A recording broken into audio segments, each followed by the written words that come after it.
एक खेत में पुल और कई करोड़ों की निकासी। नदी है, ना नाला है, ना रोड है, लेकिन एक छोटा सा पुलिया बना के करोड़ों रुपए घोटाले हो गए। नीतीश कुमार जी सर्वे करा रहे हैं।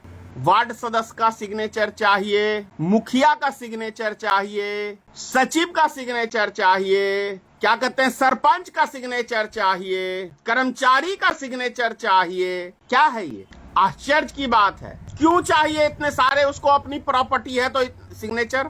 अरे उसके पास दस्तावेज है ना, ये काफी नहीं है क्या? पहले आप नोटबंदी के टाइम में लाइन में लगे रहिए, फिर 5 किलो अनाज के लिए लाइन में लगे रहिए, हर महीने में अंगूठा देते रहिए। नीतीश की सरकार या मोदी की सरकार आपको टेंशन के अलावा कुछ नहीं देने वाली। और फायदा किनका होता है इन टेंशनों से? तो भ्रष्ट लोगों का, भ्रष्ट कर्मचारियों का।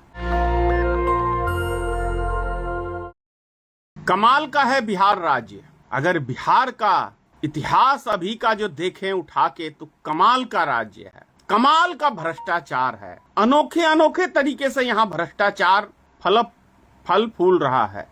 अब जैसे एक जगह देखिए, आप सबने देखा होगा, सोशल मीडिया पे भी देखा होगा, एक खेत में पुल और कई करोड़ों की निकासी। अब सोचिए, खेत के अंदर ना नदी है, ना नाला है, ना रोड है, लेकिन एक छोटा सा पुलिया बना के करोड़ों रुपए घोटाले हो गए। अभी हाजीपुर का मामला है, बिजली विभाग में फर्जीवाड़ा का, एक न्यूज़पेपर में देखा। इसी तरीके से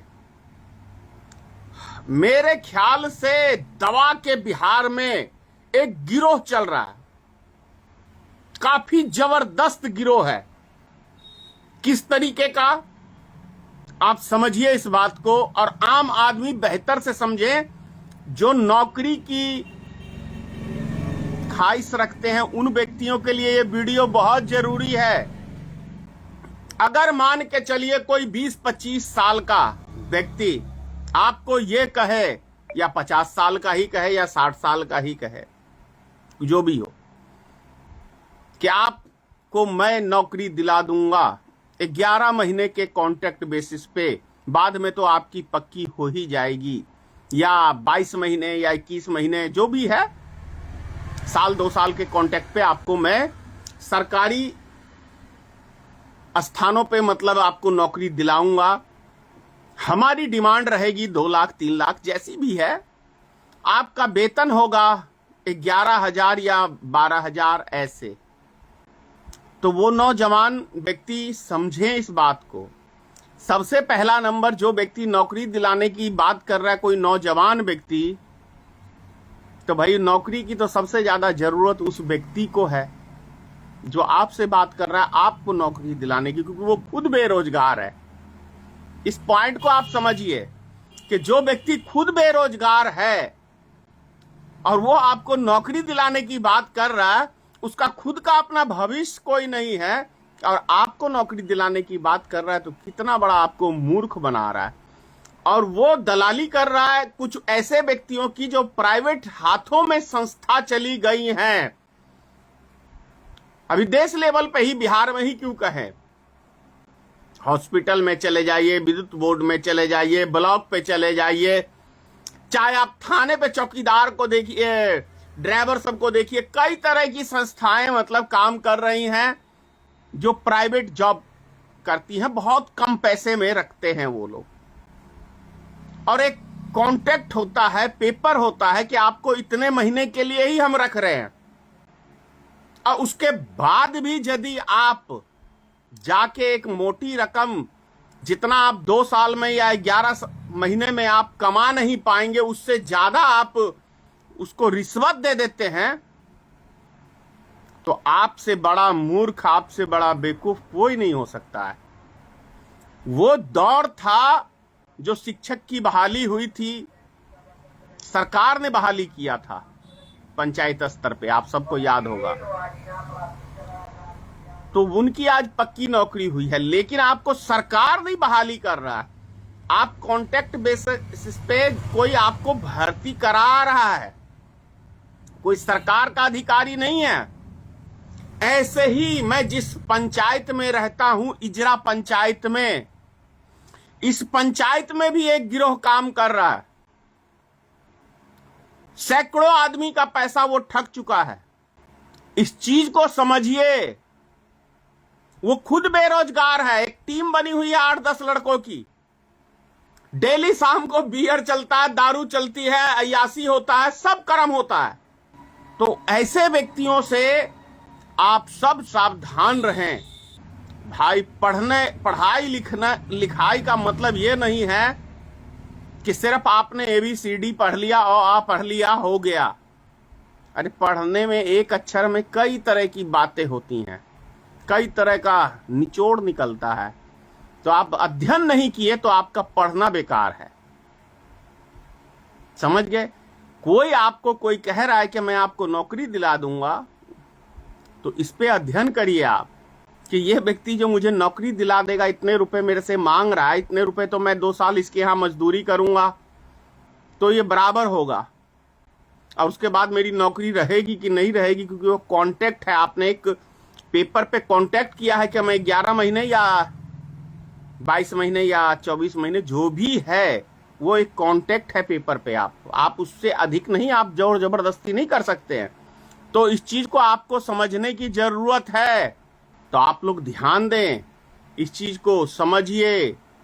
ज्यादा क्या कहूं, बिहार में लूट खसोट, अभी जैसे कि एक चीज आप देखिए, बिहार में अभी नीतीश कुमार जी सर्वे करा रहे हैं, और इस सर्वे में जानते हैं हर व्यक्ति परेशान है।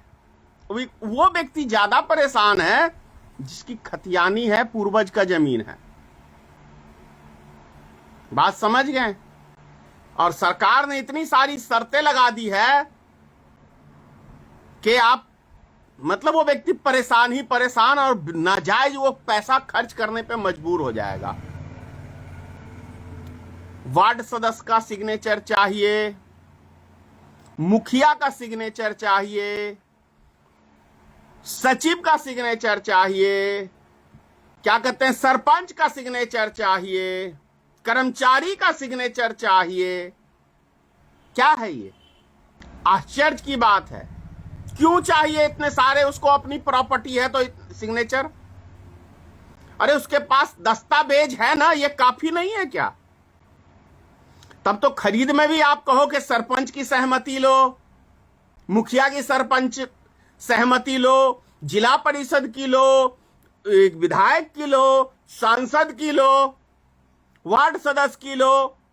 रजिस्ट्री कराने टाइम में ही बोल दो कि इतने सारे व्यक्ति अगर तैयार होंगे तो आपकी रजिस्ट्री होगी, नहीं तो नहीं होगी। लग रहा है बिहार सरकार का दिमाग जो है ना, फ्यूज हो गया। मैं बार बार ही कहता हूं कि सही उम्र पे सही रिटायरमेंट आदमी को लेना चाहिए। इतना ना कब्र में टांग लटका हुआ है और नेतागिरी का भूत सवार है, चढ़े हुए हैं। अब सोचिए, आपके नाम पे या आपके दादा के नाम पे या आपके परदादा के नाम पे रजिस्ट्री, तो आपको इतने आदमियों का सिग्नेचर की जरूरत है कि ये व्यक्ति ये जमीन इसी का है? क्या सिस्टम है भाई? क्या आप सहमत हैं इस चीजों से? परेशानी। पहले आप नोटबंदी के टाइम में लाइन में लगे रहिए, फिर 5 किलो अनाज के लिए लाइन में लगे रहिए, हर महीने में अंगूठा देते रहिए। फिर स्मार्ट मीटर के लिए आप आंदोलन करिए, फिर अब ये दाखिल खारिज के लिए आप, मतलब कुल मिला के नीतीश की सरकार या मोदी की सरकार आपको टेंशन के अलावा कुछ नहीं, आपको टेंशन के अलावा ये सरकार कुछ नहीं देने वाली। और फायदा किनका होता है इन टेंशनों से? तो भ्रष्ट लोगों का, भ्रष्ट कर्मचारियों का। ज्यादा क्या कहूं, आप सब खुद समझदार हैं। मंथन करिए, सोचिए, और क्या सही है ये अपने आप लगाइए दिमाग। जय हिंद। नेशनल दस्तक की आपसे गुजारिश है कि अगर इसको बचाना चाहते हैं तो नेशनल दस्तक को सब्सक्राइब करने के लिए रेड कलर के सब्सक्राइब बटन को दबाएं, फिर बेल आइकन की घंटी दबाएं। नेशनल दस्तक को बचाने के लिए बहुत जरूरी है कि हर खबर को शेयर करें, लाइक करें, कमेंट जरूर करें।